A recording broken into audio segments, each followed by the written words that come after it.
मेरे प्यारे विद्यार्थियों, आपको जो दो एड ग्रेड अभ्यास पुस्तकें दी गई हैं, इनमें हिंदी, अंग्रेजी और संस्कृत और दूसरी हमारी विज्ञान, गणित और सामाजिक विज्ञान की है। तो इनको हमें भर करके अपने क्लास टीचर से चेक करवाना।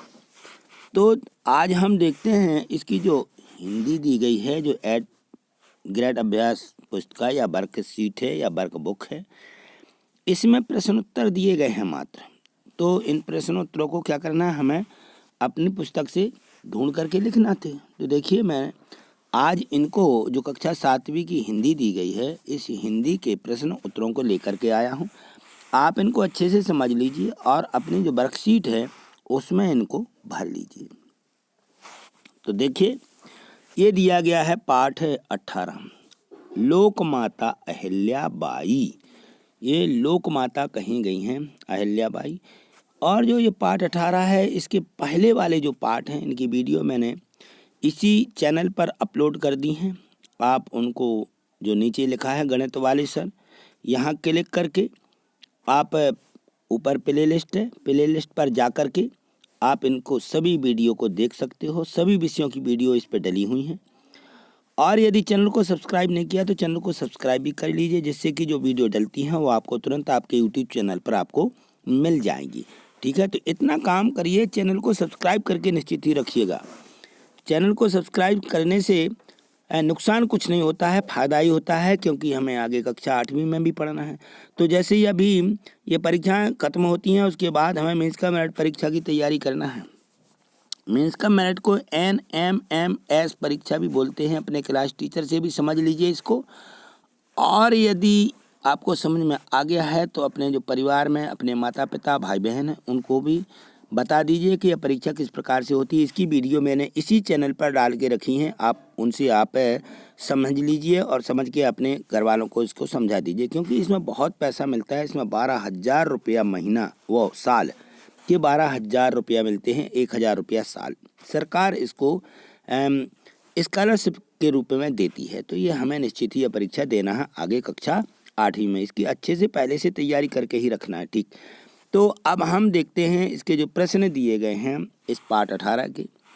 इसको देखिए, प्रश्न क्रमांक 1 दिया गया है कि रानी अहिल्याबाई ने धर्मशालाएं क्यों बनवाई। तो अब ये तो निश्चित है कि धर्मशाला रानी अहिल्याबाई ने क्यों बनवाई भाई।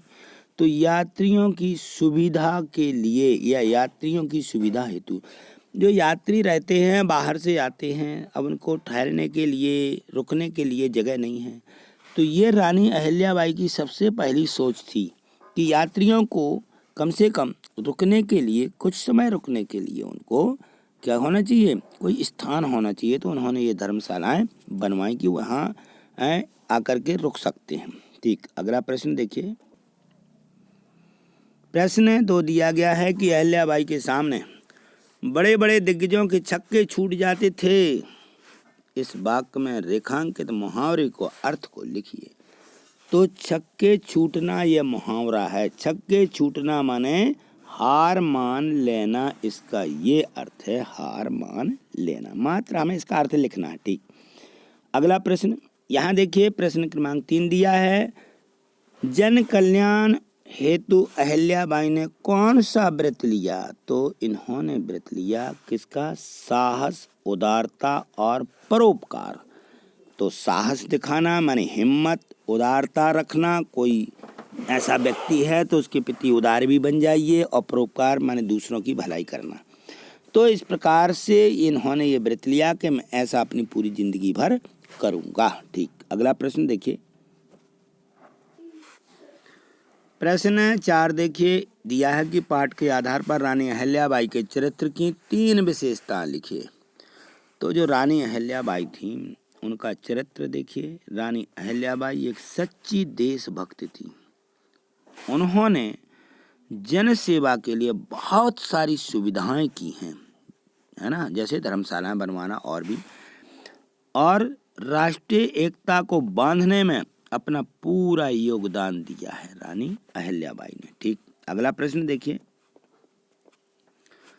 प्रश्न 5 को देखिए, लिखा है कि पेशवा राघोबा द्वारा आक्रमण किए जाने पर अहिल्याबाई ने क्या किया? तो जो पेशवा राघोबा थे उनके द्वारा आक्रमण किए जाने पर अहिल्याबाई घबराई नहीं, परंतु उन्होंने कहा कि मैं अपनी नारी सेना के साथ आपसे युद्ध करूंगी। वो घबराई नहीं। ठीक, अगला प्रश्न देखिए। प्रश्न 6 दिया है कि लूटपाट की समस्या अहिल्याबाई ने किस तरह हल की? लूटपाट की समस्या को कैसे मिटाया? तो लूटपाट की समस्या से निपटने के लिए अहिल्याबाई ने अपने विवेक शास्त्र द्वारा भीलों के सरदारों को ही यात्रियों की सुरक्षा का दायित्व दे दिया और अनेकों नियम बना दिए। तो इस प्रकार से उन्होंने इस समस्या को हल किया। ठीक, अगला प्रश्न देखिए। महारानी, प्रश्न 7 दिया है, महारानी अहिल्याबाई के शासनकाल में उनके द्वारा किए गए सामाजिक कार्यों का वर्णन कीजिए। तो अब वर्णन करना, उल्लेख करना है सामाजिक कार्य कौन कौन से किए। तो रानी अहिल्याबाई ने और रानी अहिल्याबाई जो थी, रानी लक्ष्मीबाई ने अनेकों तीर्थ स्थानों में यात्राएं की। सुविधा हेतु अनेक धर्मशालाएं, जो यहाँ अहिल्याबाई लिखना है, गलत लिख गया, रानी अहिल्याबाई लिख लीजिए। महारानी अहिल्या ने अनेकों तीर्थ स्थानों में यात्रियों की सुविधा हेतु अनेकों धर्मशालाएं, मंदिर तथा कलश स्थापित किए। उनके शासनकाल में प्रजा सुख, शांति और समृद्धि से भरपूर थी। तो महारानी अहिल्याबाई का जीवन जनहित की मिसाल है। उन्होंने पूरे भारत के प्रमुख मंदिरों का पुनर्निर्माण कराया था। यानी जो जीर्ण शीर्ण हो गए थे, गिर गए थे या टूटने वाले थे, उनको पुनर्निर्माण करवा दिया, अच्छे से बनवा दिया। तो ये जो थी इस प्रकार से थी महारानी अहिल्याबाई। ठीक, यहाँ महारानी लिख लीजिए, मैं लिख देता हूँ, यही ज्यों का त्यों लिखना है, रानी अहिल्याबाई।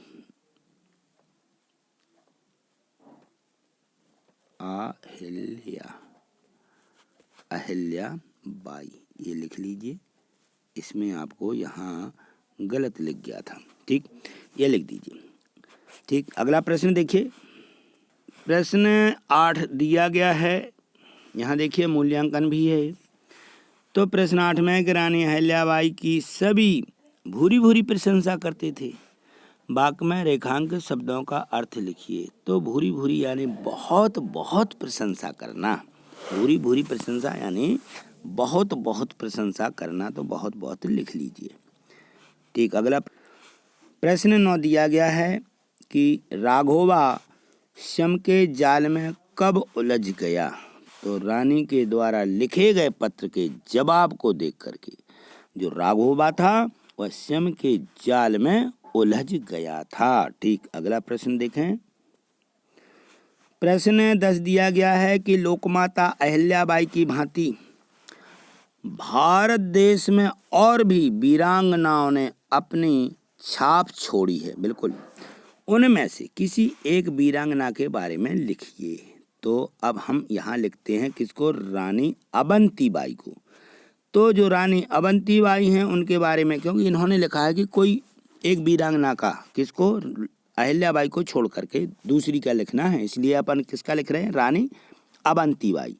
तो देखिए रानी अवंतीबाई जो लोधी थी, भारत के प्रथम स्वाधीनता संग्राम में महत्वपूर्ण भूमिका निभाने वाली प्रथम महिला शहीद वीरांगना थी। इन्होंने 1857 की क्रांति में रामगढ़ की जो रानी अवंतीबाई हैं, रीवांचल में मुक्त आंदोलन का सूत्रधार बनी और 1857 के जो मुक्ति आंदोलन थे उसमें इस राज्य की अहम भूमिका थी, जिससे भारत के इतिहास में एक नई क्रांति आई है। तो इस प्रकार से हमने इस पाठ के जो 1 से 10 तक के प्रश्न दिए गए थे, सभी प्रश्नों को अच्छे से समझ लिया है और अब इनको हमें अपनी वर्कशीट में लिख लेना है और लिख करके अपने क्लास टीचर से भी चेक करवा लेना है, जिससे कि वो चेक कर देंगे। चेक करके फिर इसको याद करना है, क्योंकि ये परीक्षा में प्रश्न इन्हीं पाठों में से आने हैं। आदि चैनल को सब्सक्राइब नहीं किया तो चैनल को सब्सक्राइब करके रखिए, जिससे आगे आने वाले जो पाठ हैं और भी सब्जेक्ट या विषय हैं उनकी भी वीडियो आपको मिल सकेंगी। थैंक यू, धन्यवाद।